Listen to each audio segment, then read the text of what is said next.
Kira usah sok keminter. Nah, asal dia ulama, entah itu siapa saja asal dia ulama harus kita hormat. Gua hormat sekali sama Mbak Mun ya hormat, sama Mbak Habib Lutfi ya hormat, sama Pak Quraisy ya hormat. Asal dia orang alim alama pasti bacanya banyak, pertimbangannya banyak. Kecuali dia alim itu aku gak percaya. Tapi beliau-beliau itu kan orang alim. Terus kalau beliau berstatement hukum itu apakah hukum fikih apa hukum tahapan kita kan tidak tahu dia wong alim. Kadang wong alim fatwa itu hukum tahapan bukan hukum sebenarnya. Misalnya gini, orang Indonesia itu rata-rata cara berpakaian gitu. Terus diputuskan bilang nggak apa-apa. Ternyata bilang nggak apa-apa itu dalam proses tahapan, bukan ngukumi yang sebenar. Saya tak contohnya paling gampang. Ben kowe roh ngaji, ojo sidik-sidik nyalano wong. Rasulullah itu pernah ditanya orang, ya Rasulullah, saya ini mau masuk Islam. Tapi penyakit dasar kula niku bodoni. Napa boleh kula salat, zakat tapi tetap asal bodoni? Jawab Nabi, gak apa-apa. Wis penting salat. Sause wong iku mirip Abbas protes ya Rasulullah, apakah engkau ngalalo bodoni? Gak bodoni ora halal. Tapi kok jenengan ngolehi ketika wong iku gawe kontrak tetap oleh bodoni, mergo iki mergene maklar rezekine kok bodoni. Jawab Nabi, engko angger sering salat, rak jijik-jijik dhewe mbek bodoni. Berarti ketika Nabi tidak mengharamkan bodoni itu bukan hukum sebenarnya, ini hukum tahapan. Apa hukum tahapan? Ini yang paling angel ning bab fiqh dakwah, mana disebut fiqh dakwah. Ada hukum itu tidak sebenarnya, tapi itu tahapan. Misalnya aku ketemu cah Jakarta, mondok ning nggonku misalnya, cah wedok, biasanya katokan cekak. Tak kon jilbaban langsung kangelan. Kira-kira tak kon, ya celananan nduk, celananan. Mergo pikiranku lumayan ora katokan cekak. Terus ning atiku mesti jilbab menyusul kan ngono. Bukan darani celananan hukum sebenarnya, ini hukum tahapan. Saiki kowe nglatih cah cilik poso, langsung maghrib tak beduk. Beduk. Terus pun, wah ini ajaran sesat, poso setengah hari. Kayak seneng drengki mbek wong. Iku jenenge hukum tahapan, tidak hukum sebenar. Mulane kula sing penting asal sing ngomong wong alim saleh. Tak baleni nek wong alim saleh. Saleh tok ora alim ora cukup. Mergo ilmune ra akeh. Alim tok ora saleh ya fasik jenenge alim ora saleh ya kacau juga. Lah titenane piye yo? Lah ki alim tok ora. Nah alim titan-titani dhewe biji-biji dhewe. Tapi Nabi itu figur yang luar biasa. Kadang-kadang Nabi itu ngendikan seperti itu. Ana wong memang ana wong salat tapi pamit ijek bodoh. Mbek Nabi gak apa-apa sing penting salat. Setelah orang itu mirip sahabat protes. Berarti engkau membolehkan bodoh ni? Jawab Nabi, orang halal bodoh ni. Sayan haru ma yaqulu la ja'al hadise. Ma yaqulu fi sholati. Engkau anggere kulino salat, isin dhewe mbek pangeran, engkau ora jijik-jijik dhewe mbek dosa-dosa sing dilakoni. Iku jenenge hukum tahapan. Napa hukum tahapan? Mane masyhur cerita teng Lirboyo. Ada seorang Gus nemu akal, senengane pacaran. Kiai ini kakuati mendingin. Ini kisah nyata. Wong iku ya keluargane sing nakal.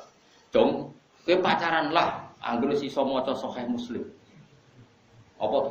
Piye iku? Iso maca hadis kok malah pacaran. Ya tenan. Berhubung itu senengi wae. Si cerita aku Guse. Tak rewangi sinau Gus nganti walim. Jebule barang wong alim Al-Qur'an iku haram ra sida. Lha iku hukum tahapan jenenge ora kok hukum sebenarnya. Paham ya? Bocah ngono kok ora roh, ngono geger sik. Mulane ngaji ben roh dununge hukum. Hukum fikih apa hukum tahapan? Nak hukum fikih ya permanen, nak hukum tahapan ini tadrij fi sunnah, tahapan mendidik sunnah. Tentu ada apa? Tahapannya. Tapi tahapan ini tidak menjadi hukum fikih, jenenge fiqhud dakwah. Bukan fiqhul ahkam tapi apa? Fiqhud dakwah. Ya tapi wong ngaji ini ki wis jarang. Wong wis sanane emosi gak gelem ngaji. Makanya saya tadi bilang, asal dia orang alim dan soleh.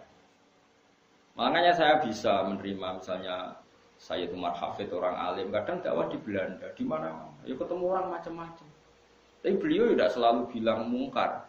Karena itu tahapan, jadi beliau tidak perlu kesusu darani mungkar. Ini tahap pembinaan. Dan bina wong Belanda cek katokan cekak kau sampura tong wedok-wedok terus kon Islam. Ayo jilbaban, ayo cadaran, yo melayu. Ya mesti ada urutannya, tauhid dulu, setelah tauhid ini, setelah. Nah itu menjadi fiqhul dakwah bukan menjadi fiqhul ahkam. Paham ya? Mulane ngaji ben roh duduk perkara. Lah Rasulullah itu sering melakukan itu. Paham ya? Jadi sahut.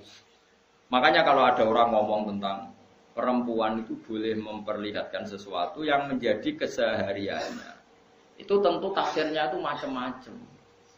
Orang boleh berekspresi macam-macam, tapi tentu kita cari yang selamat.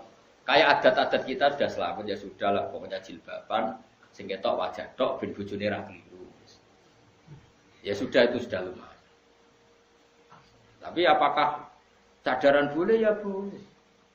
Tapi kendaraan wajib ya nanti dulu. Madzhab Abu Hanifah tidak mengatakan wajib. Abu Hanifah ya wong alim Allah. Ya biasa wae. Nah aku takoki, lha apa blodor iku oleh ya ora oleh. Tapi kowe iso ngatur wong sak Indonesia. Kowe muni haram terus sapa wong mendo kabeh. Wong ora melok nglakoni.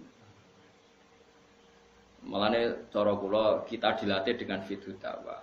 Sebaiknya sing lagi blodor diajarkan ke yang tidak blodor. Wis ngono tok. Isane opo? Wama apa dawuh kanjeng dawuh pangeran lasta alaihim bimusaitir. Nabi sendiri tidak bisa menguasai orang karena diusahakan sesuatu dilakukan dengan kesadaran.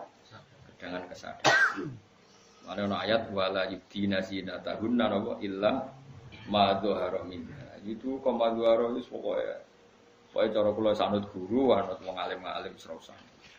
Cuma kalau ada fikih kontroversi itu sampean harus ikut saya. Apakah itu fiqhul ahkam? Apakah itu fiqhul dakwah? Kalau fiqhul ahkam ya final. Kalau fiqhul dakwah itu tahapan, apa? Tahapan. Ya mau misalnya kita ponaan ke Jakarta, Jakartaan cekak rajin dakwah. Mungkin tahapan kamu pertama kan yang mendesak pencelananan panjang. Kan enggak mungkin tahapan pertama langsung jilbaban. Tapi ketika kowe daran nduk sing penting celananan, itu bukan berarti celana itu sudah sempurna. Paham ya? Karena ini masih tahap. Paham ya? Lah ngono jenenge fiqhud dakwah. Jadi makanya masyhur itu kayak Nabi tadi. Ya Rasulullah saya mau Islam, saya mau sholat gini-gini. Tapi saya punya hak bodoni karena mergawe saya itu maklaran agak bodoni ra urip. Dari Nabi, ya dong. Terus ketika orang itu mirip, Ibnu Abbas ngoal, masa ya Rasulullah engkau boleh nodikne bodoni. Aku ra muni oleh.